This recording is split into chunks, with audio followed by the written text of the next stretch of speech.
ভালো লাগার গাছে সকলকে স্বাগত। আশা করি আপনারা ভালো আছেন আর সকলের শুভেচ্ছায় আমিও ভালো আছি। শেষে একটু ট্রেটার মধ্যে দিয়ে দেবো ধানের তুষ।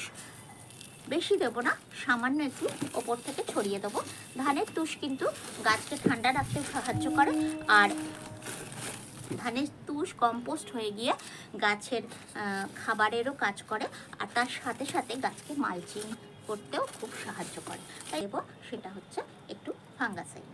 যেহেতু বর্ষাকালেই বসালাম তাই ওপর থেকেই আমি ফাঙ্গাসাইড ছড়িয়ে দিচ্ছি।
গাছকে সুন্দরভাবে রাখা সেটা কিন্তু চটজলদি হয় না, এগুলো অনেক ধৈর্যের ব্যাপার। আর একটা গাছকে খুব সুন্দরভাবে তৈরি করতে গেলে সত্যি ধৈর্যের প্রচুর প্রয়োজন। একটা বাচ্চা যেভাবে আমরা মানুষ করি, একটু একটু করে তার তিল তিল করে সে বড় হয়, হঠাৎ করে সে কিন্তু তার প্রোগ্রেসটা দেখাতে পারে না। গাছের ক্ষেত্রেও কিন্তু সেম জিনিস। তো যাই হোক, আমরা রোদের দেখা যখন পেয়েছি তখন সেই মুহূর্তেই আমাদের কাজগুলো সেরে ফেলতে হবে। এবার ওদের বার বৃদ্ধি বা ওদের সৌন্দর্যটা ওরা নিজেরাই ফুটিয়ে তুলতে পারবে। আমি বসাতেই পারছি না, এত বৃষ্টি। তো সেই এটা বসানোর খুবই দরকার। সেটা হচ্ছে আমার আখ গাছটা আমি একটা চালি টবে বসিয়ে রেখে দিয়েছিলাম। এই চালি টবটার মধ্যে তো আর আখ গাছ হয় না, কিন্তু এটাকে আমি কিছুতেই ট্রান্সফার করতে পারছি না। দেখুন, আপনারা দেখতে পাবেন এটা কেনা থেকেই হোলটা রয়েছে। আমি জানি না কতটুকু ক্যামেরায় বন্দি হচ্ছে, তো একটুখানি মানিয়ে নেবেন, কারণ খুব দ্রুত না করলে আকাশ কিন্তু আমাদের এই দিকটা আমার পিছন দিকটা কিন্তু কালো প্রায় হয়ে এসেছে। তো আমাকে দ্রুত কাজটা করতে হবে। তা আমি ভাবলাম আপনাদের সাথে একটু শেয়ার করে দিই। উদ্দেশ্য এই কেটে গাছ করার সেটা হচ্ছে যে ছাদটা ভীষণভাবে হালকা থাকে। আর এই কেটে যে আমি মিডিয়াটা তৈরি করব, সেটা যদি খুব ভারী মিডিয়া তৈরি করি তাহলে কিন্তু আমাদের আর ছাদ হালকা রাখার যাবে না। সেই জন্য আমাকে মিডিয়াটা তৈরি করতে হবে খুব হালকাভাবে। আর এই থার্মোকলের মধ্যে গাছ থাকলে দুটো সুবিধা হয়। একটা হচ্ছে ছাদের লোডটা তো পড়েই না, আর খুব হালকা থাকে, গাছও খুব সুন্দরভাবে বাড়তে পারে, জায়গাটাও বড় পায়। আর একটা জিনিস সেটা হচ্ছে গাছগুলো কিন্তু গরম হয় না, গাছের শিকড়গুলো ঠান্ডা থাকে। আর গাছের শিকড় ঠান্ডা থাকলে গাছও সুন্দর সজীব থাকে। স্টিকের ফলের কেটেও আমরা করতে পারি, তাতে জায়গা সবই আমরা বেশি পাই, বা আমাদের প্লাস্টিকের ফলের কেটের মধ্যে আমরা হালকা মিডিয়া দিয়ে করতে পারি। কিন্তু তাতে কি হয়, প্লাস্টিকের ফলের কেটটাও কিন্তু গরম হয়ে যায়। এই গরম থেকে গাছকে রক্ষা করার একটা খুব ভালো প্রসেস এই থার্মোকলের বাক্সে করা। তো যাই হোক, যে যেরকমভাবেই পারুন গাছ করুন, মূল কথা হচ্ছে গাছ করুন। আমার যত কিচেন ওয়েস্ট আছে সেগুলো আমি এর মধ্যে দিয়ে দিচ্ছি। পারবেন কতটা কিচেন ওয়েস্ট আপনারা দেবেন। এর মধ্যে phosphorus, potassium, calcium, nitrogen, magnesium, যত রকমের খাবারের দরকার গাছের সমস্ত কিছু থাকে।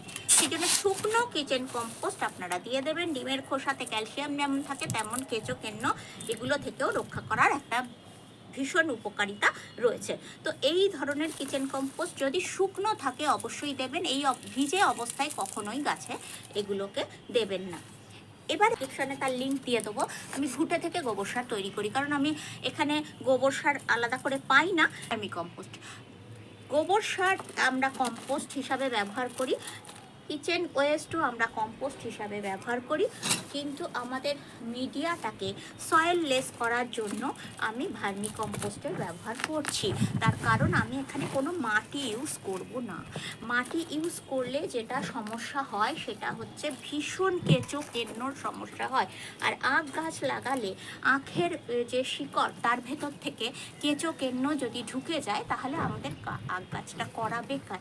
আর যেটা হচ্ছে 2 চামচ বোরন, যেহেতু ট্রেটা বড় সেহেতু এই ট্রেটার জন্য আমি 2 চামচ বোরন দিয়ে দিচ্ছি। বোরনটা ফল গাছের ক্ষেত্রে খুবই উপকারী। ভারতবর্ষ এই আখ উৎপাদনে একটা গুরুত্বপূর্ণ স্থান অধিকার করেছে। আর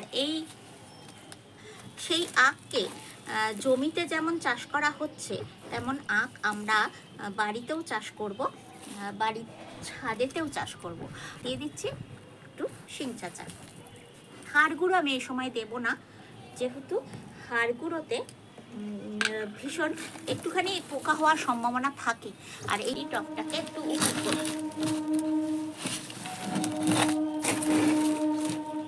ধান, গম বা ভুট্টা এই ধরনের যে ফসলগুলো হয় আখ সেই ধরনেরই একটা ফসল। এটা থেকে চিনি, গুড় এগুলো তো তৈরি হয়, আপনারা জানেন। আমরা তাতে ভালো মানের হয়, সেজন্য আপনারা সবসময় বা নার্সারি থেকে কিনে আনেন তাহলে আখের চারা কিনে নিয়ে আসবেন। নিজেরাও আখের চারা তৈরি করে নিতে পারেন, সেটা অবশ্যই ফলের দোকানে গিয়ে আখ কিনবেন 1 চোখ বা 2 চোখ বিশিষ্ট আখ দেখে। বড় হতে থাকলে তাকে অবশ্যই সাপোর্ট দেবেন। আর আখটাকে পুরোটাই ভার্মি কম্পোস্ট দিয়ে আপনারা ঢেকে দেবেন। এই যে বৃষ্টি হচ্ছে এখন বুঝে জল দেবেন।